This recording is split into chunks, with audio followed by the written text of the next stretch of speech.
श्री राधा वल्लभ श्री हरिवंश। आज हमारा पाठ 5 आरंभ होने वाला है।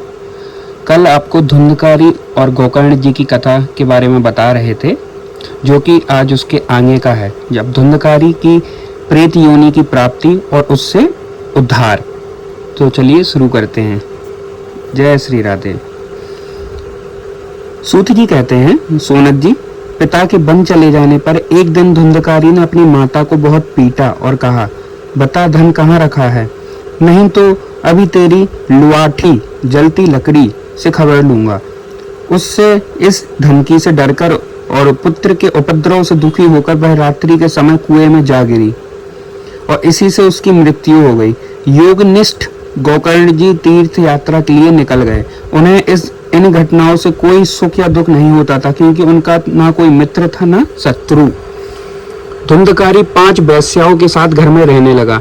उनके लिए भोग सामग्री जुटाने की चिंता ने उसकी बुद्धि नष्ट कर दी और वह नाना प्रकार के अत्यंत क्रूर कर्म करने लगा। एक दिन उन कुलटाओं ने उससे बहुत से गहने मांगे। वह तो काम से अंधा हो रहा था, मौत की उसे कभी याद नहीं आती थी। बस उन्हें जुटाने के लिए वह घर से निकल पड़ा।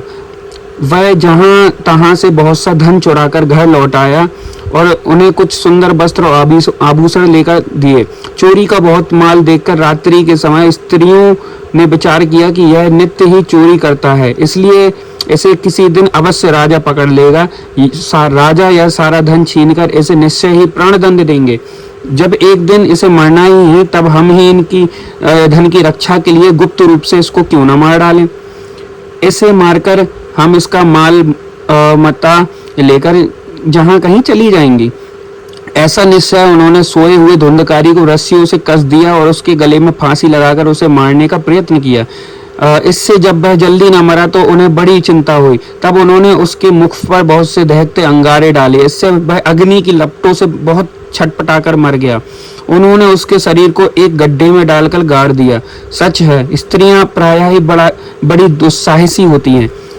उनके इस कृत्य का किसी को भी पता न चला। लोगों के पूछने पर कह देती कि हमारे प्रियतम पैसे की लोभ से अब की बार कहीं दूर चले गए हैं, इसी बरस के अंदर लौट आएंगे। बुद्धिमान पुरुष को दुष्टा स्त्रियों का कभी विश्वास न करना चाहिए। जो मूर्ख इनका विश्वास करते हैं उसे दुखी होना पड़ता है।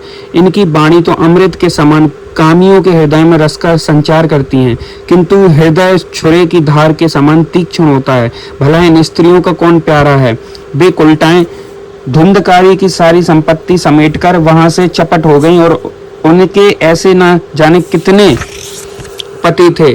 और धुंधकारी और अपने कुकर्मों के कारण भयंकर प्रेत हुआ। वह बवंडर के रूप में सर्वदा दसों दिशाओं में भटकता रहता था तथा शीत ग्राम से संततः और भूख प्यास से व्याकुल होने के कारण हाय देव चिल्लाता रहता था, परंतु उसे कभी भी कोई आश्रय न मिला। कुछ काल बीतने पर गोकर्ण ने भी लोगों के मुख से धुंधकारी की मृत्यु का समाचार सुना। तब उसे अनाथ समझकर उन्होंने उसकी गया जी में श्राद्ध किया और भी जहां तहां भी जाते थे उसका श्राद्ध अवश्य करते थे। इस प्रकार घूमते घूमते गोकर्ण जी अपने नगर में आए और रात्रि के समय दूसरों की दृष्टि से बचकर सीधे अपने घर के आंगन में सोने के लिए पहुंचे। वहां अपने भाइयों को सोया देख आधी रात के समय धुंधकारी ने अपना बड़ा विकट रूप दिखाया। वह कभी भेड़ा, कभी हाथी, कभी भैंसा, कभी इंद्र, कभी अग्नि का रूप धारण करता। अंत में वह मनुष्य के आकार में प्रकट हुआ। वे विपरीत अवस्थाएं देखकर गोकर्ण ने निश्चय किया कि यह कोई दुर्गति को प्राप्त हुआ जीव है। तब उन्होंने उससे धैर्यपूर्वक पूछा। गोकर्ण ने कहा, तू कौन है? रात्रि के समय ऐसे भयानक रूप क्यों दिखा रहा है? तेरी यह दशा कैसे हुई, हमें बता तो सही। तू प्रेत है, पिशाच है अथवा कोई राक्षस है? सूत जी कहते हैं, गोकर्ण के इस प्रकार पूछने पर वह बार बार जोर जोर से रोने लगा। उसमें बोलने की शक्ति ही नहीं थी, इसलिए उसने केवल संकेत मात्र किया। तब गोकर्ण ने अंजलि में जल लेकर उसे अभिमंत्रित करके उस पर छिड़का। इससे उसके पापों का कुछ शमन हुआ और वह इस प्रकार कहने लगा। प्रेत बोला, मैं तुम्हारा भाई हूँ, मेरा नाम धुंधकारी। मैंने अपने ही दोष से अपना ब्रह्मत्या नष्ट कर दिया।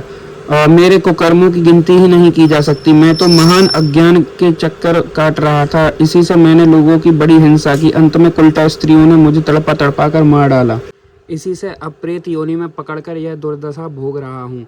अब देवदस कर्मफल का उदय होने में मैं केवल वायु भक्षण करके जी रहा हूँ। भाई तुम दया के समुद्र हो, अब किसी प्रकार जल्दी ही मुझे इस योनि से छुड़ाओ। गोकर्ण ने धुंधकारी की सारी बातें सुनी और तब उससे बोले। गोकर्ण ने कहा, भाई मुझे इस बात का बड़ा आश्चर्य है। मैंने तुम्हारे लिए विधि पूर्वक गया जी में पिंडदान किया, फिर भी तुम प्रेत योनि से मुक्त कैसे नहीं हुए?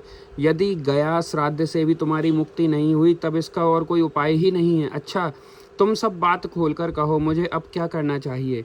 प्रेत ने कहा, मेरी मुक्ति सैकड़ों गया श्राद्ध करने से भी नहीं हो सकती। अब तो तुम इसका कोई और ही उपाय सोचो। प्रेत की यह बात सुनकर गोकर्ण को बड़ा आश्चर्य हुआ। वे कहने लगे, यदि सैकड़ों गया श्राद्धों से भी तुम्हारी मुक्ति नहीं हो सकती तब तो तुम्हारी मुक्ति असंभव ही है। अच्छा, अभी तो तुम निर्भय होकर अपने स्थान पर रहो, मैं विचार करके तुम्हारी मुक्ति के लिए कोई दूसरा उपाय करूंगा। गोकर्ण की आज्ञा पाकर धुंधकारी वहां से अपने स्थान पर चला आया। इधर गोकर्ण ने रात भर विचार किया, तब भी उन्हें कोई उपाय नहीं सूझा। प्रातःकाल उनको आया देख लोग प्रेम से उनसे मिलने आए। तब गोकर्ण ने रात में जो कुछ जिस प्रकार हुआ वह सब उन्हें सुना दिया। उनमें जो लोग विद्वान, योगनिष्ठ, ज्ञानी और वेदज्ञ थे, उन्होंने भी अनेकों शास्त्रों को उलट पलट कर देखा तो भी उसकी मुक्ति का उपाय न मिला। तब सबने यही निश्चय किया कि इस विषय में सूर्य नारायण जो आज्ञा करें वही करना चाहिए। अंततः गोकर्ण ने अपने तपोबल से सूर्य की गति को रोक दिया। उन्होंने स्तुति की, भगवान आप सारे संसार के साक्षी हैं, मैं आपको नमस्कार करता हूँ, आप मुझे कृपया करके धुंधकारी की मुक्ति का साधन बताइए। गोकर्ण की यह प्रार्थना सुनकर सूर्यदेव ने दूर से ही स्पष्ट शब्दों में कहा, श्रीमद् भागवत से मुक्ति हो सकती है, इसलिए तुम उसका सप्ताह पारायण करो। सूर्य का यह धर्ममय वचन वहां सभी ने सुना। तब सबने यही कहा कि प्रयत्न पूर्वक यही करो। हैं भी यह साधन बहुत सरल। अंततः गोकर्ण जी भी तदनुसार निश्चय करके तथा कथा सुनाने के लिए तैयार हो गए। देश और गांवों से अनेकों लोग वहां सुनने के लिए आए। बहुत से लंगड़े, लूले, अंधे, बूढ़े, मंद बुद्धि पुरुष भी अपनी पापों की निवृत्ति उद्देश्य वहां आ पहुंचे। इस प्रकार वहां इतनी भीड़ हो गई कि उसे देखकर देवताओं को भी आश्चर्य होता था। जब गोकर्ण जी व्यास गद्दी पर बैठकर कथा कहने लगे तब वह प्रेत भी वहां आ पहुंचा और इधर उधर बैठने के लिए स्थान ढूंढने लगा। इतने में ही उसकी दृष्टि एक सीधे रखे हुए 7 गांठ के बांस पर पड़ी। उसी के नीचे के छिद्र में घुसकर वह कथा सुनने के लिए बैठ गया। वायु रूप होने के कारण वह बाहर कहीं बैठ नहीं सकता था, इसलिए बांस में घुस गया। गोकर्ण जी ने एक वैष्णव ब्राह्मण को मुख्य श्रोता बनाया और प्रथम स्कंद से ही स्पष्ट स्वर में कथा सुनानी आरंभ कर दी। सायं काल में जब कथा को विश्राम दिया तब एक बड़ी विचित्र बात हुई। वहां सभासदों के देखते ही देखते उस बांस की एक गांठ तड़ शब्द करती फट गई। इसी प्रकार दूसरे दिन सायंकाल में दूसरी गांठ फट गई और तीसरे दिन उसकी तीसरी। इस प्रकार 7 दिनों में 7 गांठों को फोड़कर धुंधकारी 12 स्कंदों के सुनने से पवित्र होकर प्रेत योनि से मुक्त हो गया और दिव्य रूप धारण करके सबके सामने प्रकट हुआ। उसका मेघ के समान श्याम शरीर पीताम्बर और तुलसी की मालाओं से सुशोभित था तथा सिर पर मनोहर मुकुट और कानों में कमनीय कुंडल झलमला रहे थे। उसने तुरंत अपने भाई गोकर्ण को प्रणाम करके कहा, भाई तुमने कृपा करके मुझे प्रेत योनि की यातनाओं से मुक्त कर दिया। यह प्रेत पीड़ा का नाश करने वाली श्रीमद् भागवत की कथा धन्य है तथा श्री कृष्ण चंद्र के धाम की प्राप्ति कराने वाला इसका सप्ताह पारायण भी धन्य है। जब सप्ताह श्रवण का योग लगता है तब सब पाप थर्रा उठते हैं और अब यह श्रीमद् भागवत की कथा जल्दी ही हमारा अंत कर देगी। जिस प्रकार आग गीली, सूखी, छोटी, बड़ी सब तरह की लकड़ियों को जला डालती है, उसी प्रकार यह सप्ताह श्रवण मन, वचन और कर्म द्वारा किए नए, पुराने, छोटे, बड़े सभी प्रकार के पापों को भस्म कर देती है। विद्वानों ने देवताओं की सभा में कहा है कि जो लोग इस भारतवर्ष में श्रीमद् भागवत की कथा नहीं सुनते उनका जन्म वृथा ही है। भला मुँहपूर्वक लालन पालन करके यदि इस अनित्य शरीर को हुष्ट पुष्ट और बलवान भी बना लिया जाए तो भी श्रीमद् भागवत की कथा सुने बिना इससे क्या लाभ हुआ। अस्थियां ही इस शरीर के आधार स्तंभ हैं। नस नाड़ी रूप रस्सियां से यह बंधा हुआ है। ऊपर से इस पर मांस और रक्त थोपकर इसे चर्म से मढ़ दिया गया है। इसके प्रत्येक अंग में दुर्गंध आती है क्योंकि है तो यह मलमूत्र का भांड ही। वृद्धावस्था और शोक के कारण यह परिणाम में दुखमय ही है। रोगों का तो घर है, घर ही ठहरा, यह निरंतर किसी न किसी कामना से पीड़ित रहता है, कभी इसकी तृप्ति नहीं होती। इसे धारण किए रहना भी एक भार ही है। इसके रोम रोम में दोष भरे हुए हैं, नष्ट होने में इसे एक क्षण भी नहीं लगता। अंत में यदि इसे गाड़ दिया जाए तो इसके कीड़े बन जाते हैं, कोई पशु खा जाता है तो यह विष्ठा हो जाता है, और अग्नि में जला दिया जाता है तो भस्म की ढेर हो जाता है। ये तीन ही इसकी गतियाँ बताई गई हैं। ऐसे अस्थिर शरीर से मनुष्य अविनाशी फल देने वाला काम क्यों नहीं बना लेता? जो अन्न प्रातःकाल पकाया जाता है वह सायंकाल बिगड़ जाता है, फिर उसी के रस से पुष्ट हुए शरीर की नित्यता कैसी? इस लोक में सप्ताह श्रवण करने से भगवान की शीघ्र ही प्राप्ति हो सकती है। अंततः सब प्रकार के दोषों की निवृत्ति के लिए एकमात्र यही साधन है।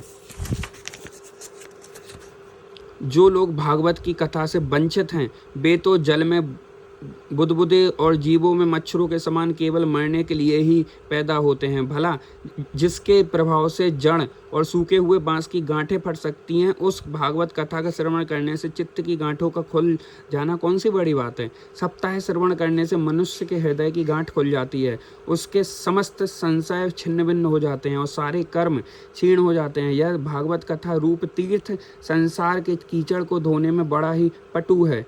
विद्वानों का कथन है कि जब यह हृदय में स्थित हो जाता है तब मनुष्य की मुक्ति निश्चय ही समझनी चाहिए। जिस समय धुंधकारी ये सब बातें कह रहा था, जिसके लिए बैकुंठवासी पार्षदों के सहित एक विमान उतरा, उसके सब और मंडलाकार प्रकाश फैल रहा था।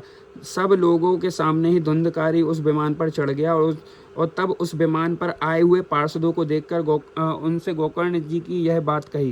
गोकर्ण जी ने पूछा, भगवान के प्रिय पार्षदों, यहाँ तो हमारे अनेकों शुद्ध हृदय श्रोतागण हैं, उन सब के लिए आप लोग एक साथ बहुत से विमान क्यों नहीं लाए? हम देखते हैं कि यहाँ सभी ने समान रूप से कथा सुनी है, फिर फल में इस प्रकार का भेद क्यों हुआ, यह बताइए। भगवान के सेवकों ने कहा, हे मानद, इस फल भेद का कारण इसके श्रवण का भेद ही है। यह ठीक है कि श्रवण तो सबने समान रूप से ही किया है, किंतु इसके जैसा मनन नहीं किया। इसी से एक साथ भजन करने पर भी उसके फल में भेद रहा।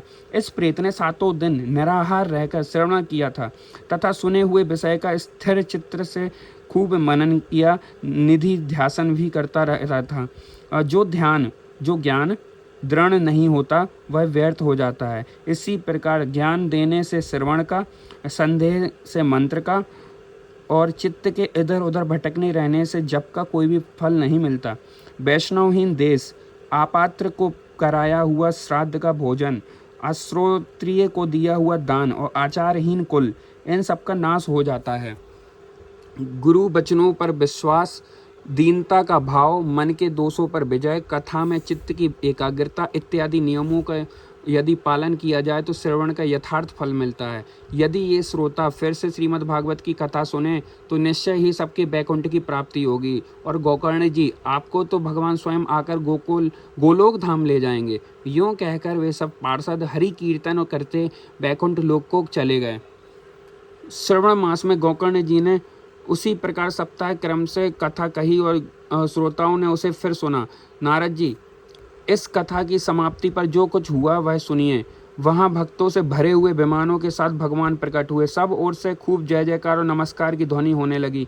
भगवान स्वयं हर्षित होकर अपने पांचजन्य शंख की ध्वनि करने लगे और उन्होंने गोकर्ण को हृदय से लगाकर अपने ही समान बना लिया। उन्होंने क्षण भर में ही अन्य सब श्रोताओं को भी मेघ के समान श्याम वर्ण, रेशमी पीताम्बर धारी और किरीट और कुंडलादि से विभूषित कर दिया।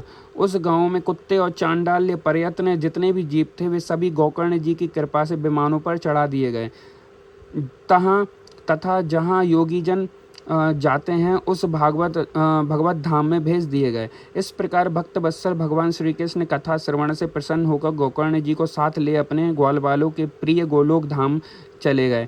पूर्व काल में जैसे अयोध्यावासी भगवान श्री राम के साथ साकेत धाम से धारे थे, उसी प्रकार भगवान श्री कृष्ण उन सबको योगी दुर्लभ गोलोक धाम ले गए। जिस लोक में सूर्य, चंद्रमा और सिद्धांतों की भी कभी गति नहीं हो सकती, उसमें वे श्रीमद् भागवत श्रवण करने के लिए चले गए। श्री नारद जी सप्ताह यज्ञ के द्वारा कथा श्रवण करने से जैसे उज्ज्वल फल संचित होता है, उसके विषय में हम आपसे क्या कहें। अजी, जिन्होंने अपने पुट से गोकर्ण जी की कथा एक अक्षर का भी पान किया था, वे फिर माता के गर्भ में नहीं आए। जिस गति को लोग वायु, जल या पत्ते खाकर शरीर सुखाने से, बहुत काल तक घोर तपस्या करने से और योगाभ्यास से भी नहीं पा सकते, उसे वे सप्ताह श्रवण से सहज में ही प्राप्त कर लेते हैं।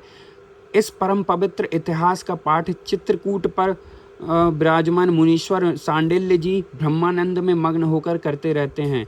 यह कथा बड़ी ही पवित्र है। एक बार के श्रवण से ही समस्त पाप राशि को भस्म कर देती है। यदि इसका श्राद्ध के समय पाठ किया जाए तो इससे पितृगण को बड़ी तृप्ति होती है और नित्य पाठ करने से मोक्ष की प्राप्ति होती है। श्री कृष्णाम चरण अस्तु। कल हम फिर से यह कथा आरंभ करेंगे।